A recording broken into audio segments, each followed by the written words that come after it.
Welcome to my channel, Sunshine Shoulders. I'm Calvin. Thank you so much for stopping by today.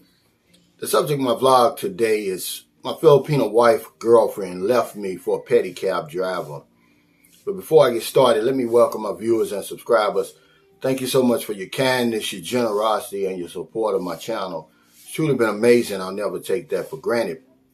I interviewed a young guy by the name of Reggie on my live stream the other day, and his girlfriend had left him for a Filipino guy. And I gave a few other examples, and so I got some messages that said, hey, can you elaborate on that? What's some of the reasons why Filipinos would give up that great opportunity to date a foreigner or even marry a foreigner? Because every situation I'm going to talk about today, it was a silver platter. The lady had a new life handed to her on a silver platter, and she just, chose to go the other way. She's, for whatever reason, and I'm just going to give you my boots on the ground reasons why I think they do that. This is just my humble opinion. I'm not an expert on the Filipinos or the Philippines, but my 13 years of living here around the locals, man, gives me a unique perspective, and I just like to share that with people. Also, it's true, starting May the 30th, incoming foreign tourists to the Philippines will not need a negative RT-PCR test, provided you're fully vaccinated and you've had at least one booster shot, okay, and all the other requirements. If you click the link on my community page, you'll see that it also says in that article, no travel insurance is required anymore, but it's highly recommended that you have it. And I'll say the same thing. Even though they're saying you don't need it, you want that travel insurance and you want that COVID insurance, guys. Trust me. If something goes, you never know what's going to happen over here. Just, cover your behind. Also, we're going to have our tiny house warming today. The priest will be here in a couple of hours. I'm going to video that, show you what that's like. It's going to be similar to like the housewarming of our main house here, but it's complete. We've got furnishings in there now. They're finishing the landscaping.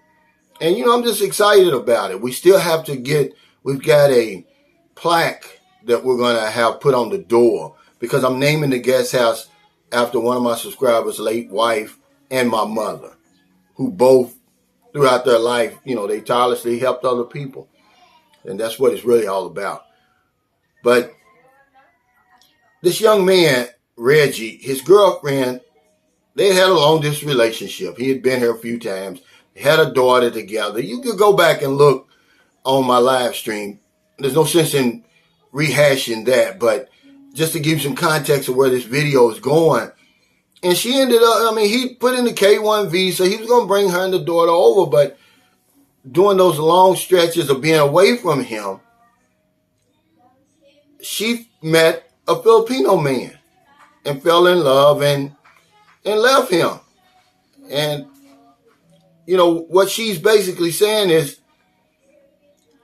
I'd rather struggle here with a Filipino man than go off to a whole other country and start all over with somebody that I really don't know. And this is my take on it, guys, because I'm going to tell you something. I've told you so many times that majority of Filipinos, they don't deal with foreigners. It's only a certain type of Filipino that deals with a foreigner.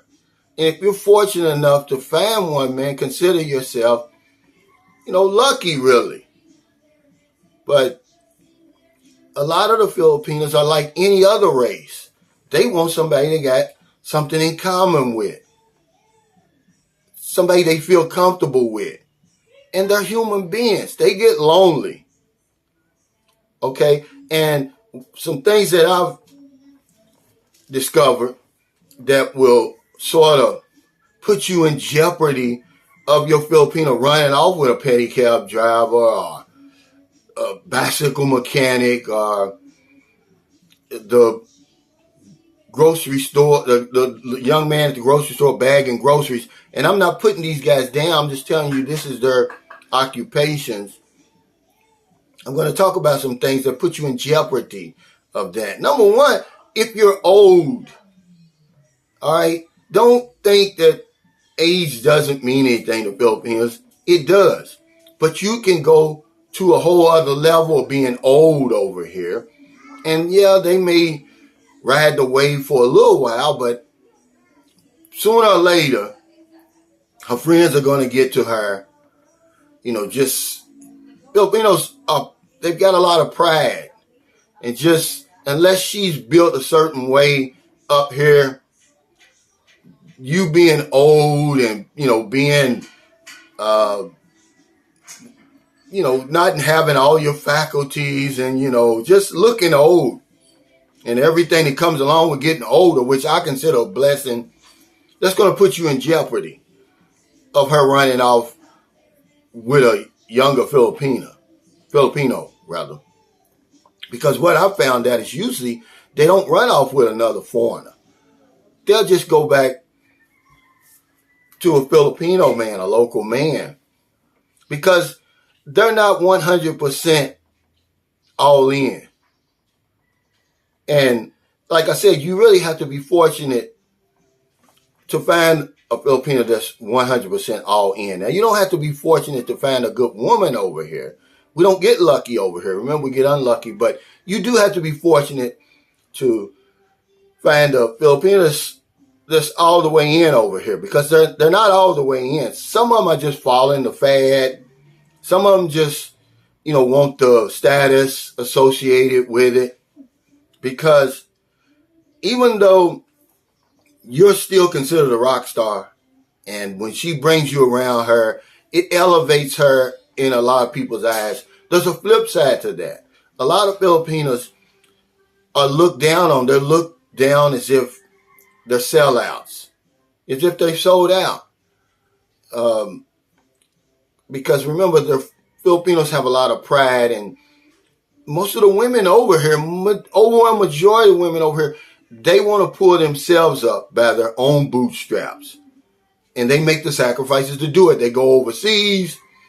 But the ones we deal with, man, they're a particular type. All right? And I just want to let you know that.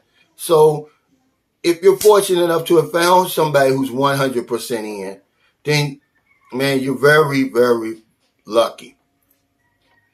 Another thing, like I said, is a flip side of that, and they kind of look down on her as a sellout. So anything she accomplishes over here, they don't give her a lot of credit for it.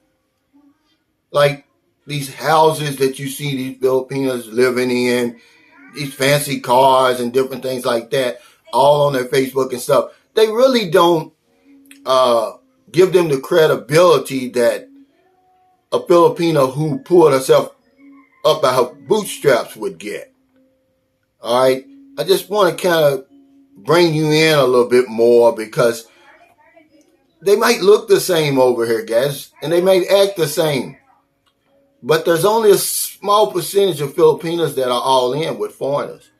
And you being old, and just nothing wrong with being old. It's a blessing to me. That's one of that puts you at risk of her running off. Another thing that'll put you at risk at running off is your personal hygiene. Yeah, with a foreigner anyway, okay? Because they don't look at you as the same way as they look at a Filipino. A Filipino over here who's struggling, who's out there working hard, driving a pedicab, a tricycle, construction, whatever it is, trying to put food on the table, doing the best he can, is always going to get more respect over here than any foreigner and all the fancy clothes and cars you have and money. Okay, so don't ever forget that, guys. You're in the Philippines. The Filipinos always going to be exalted higher than you by the majority of the people. So she may put up with his lack of personal hygiene, but she's not going to put up with yours. They look at us. We almost have to be perfect over here with the Filipina. It's not a whole lot. I mean, it's got to be a perfect combination, a perfect storm to come together for you and her to make it. But your personal hygiene, if you're over here, man, and you stinking, you drinking, you smoking, your breath stinks, you don't take a shower a lot, you got a big old unkempt beard, with gravy stains in your mustache and all that, man, you're going to put yourself at risk of her running off and running back to a Filipino, because trust me, man, they're always weighing it up. They're always comparing you to the Filipino man. You don't believe it, but it does. It's happening, guys. So be careful. And I'm going to tell you, this is a personal story over here in St. Carlos City. I mentioned it on my live stream. Marilyn's first cousin was married to a guy from Germany. I mean, he gave her the world, built a beautiful house, new car, everything, man. But his personal hygiene was very, very bad from what I was told. That you walk in the house and it'll knock you back out. And, from what I was told by Marilyn, her sexual appetite, you couldn't satisfy it. So she was always online, on dating sites, even though they were married. Even though, he had really turned her into a multi-millionaire over here in the Philippines, by Filipino standards. It wasn't enough. She's living with a Filipino man now. And she's back really basically to zero. I guess she's probably going to get something out of the marriage, and it'll probably be gone pretty quick anyway. It's like the Marilyn's sister who met the guy, perfect gentleman, who would have given her the world. He did give her 3 million pesos. She ended up running off with the bicycle mechanic at the Gazano. Now all her money's gone. Now, she was borrowing money from me the other day. Well, from Maryland, which is from me. But, yeah, guys, they're always going to weigh you up against the Filipino man. And the personal hygiene, man, you got to be on point, or it's going to risk her running off. You're probably wondering, well, why are you even telling this stuff? Because a lot of my subscribers are coming over here and they want to meet a Filipino for a long-term relationship. And I don't fill my inbox up with, oh yeah, we've been together a year, 2 years, 3 years. You're still on your vacation. You don't know what's going to happen. You don't know if you got the right one or not. The average marriage is 8 years. So talk to me after 8 years. But yeah, guys, you're old. Your personal hygiene's not there. And here's another one that puts you at risk. Her maturity level. See, a lot of guys, they like these young women for obvious reasons. But see, they're not mature up here. They can't understand the opportunity that you present or the consequences that go along with her running off with her high school sweetheart. They can't, it doesn't, I done lost my train of thought. It's so early in the morning, I can't, but she can't, what's the word I want to use? What I want to say, guys, I'm sorry, but she can't process that. She's too young. And that's a problem. And she'll end up running off. Imagine Reggie had given this girl the K1 visa. It's in the process right now. He's trying to stop it now. But they're still young and still in this fairy tale world and the teleseries over here. And she really can't grasp the just immense opportunity that she's got. And so she ran off. And this guy has to be a pedicab driver. He's young. And this is some of the stuff that we encounter over here, 8,000 miles away. And I want to tip my hat to Reggie because he came on and told his story. There's so many stories like his, but they never get told. So I got to tell them. You understand? A guy called me the other day. He's retired Army. He just came to the Philippines, and him and his wife is separated now. She's going back to the local. You know, it takes a certain type of Filipino guy to deal with foreigners. It's a very small percentage, and the ones that do, they have to be all in, or you're going to have trouble. Okay? So thank you so much for stopping by today. I just wanted to talk about that. Guy said, hey, can you elaborate on that? And I know it may sound like I was babbling, but I really wasn't, man. Be careful when you come over here. Ride the wave a little while. Let the dust settle. See who you with. Because, man, we come over here and we're all in already. But she's not all in. And that's where the problems start. So thank you so much for stopping by today. If you're in America, it's getting late. Before you let your head hit the pillow, please find somebody to help. But if you don't want them late grocery runs, beer runs, weed runs, during the Boston Celtics Miami Heat game, and you see somebody out in the street or wherever you see them, buy them something to eat, buy them something to drink, give them a few dollars. In the Philippines, it's early. We're getting ready for our tiny housewarming. The priest is coming over. He's going to bless the house. We're going to open it up to our guests, and I'm excited about it. We had our 1,000 peso pandemic giveaway drawing last night. We do that every single Friday since Sunshine Shoulders started during the pandemic to help people that over here who were affected by the lockdowns. Because if I don't know anything else, I know this one thing for sure. When we help other people, we help ourselves. Take care, stay safe, stay COVID free. I'll see you next time.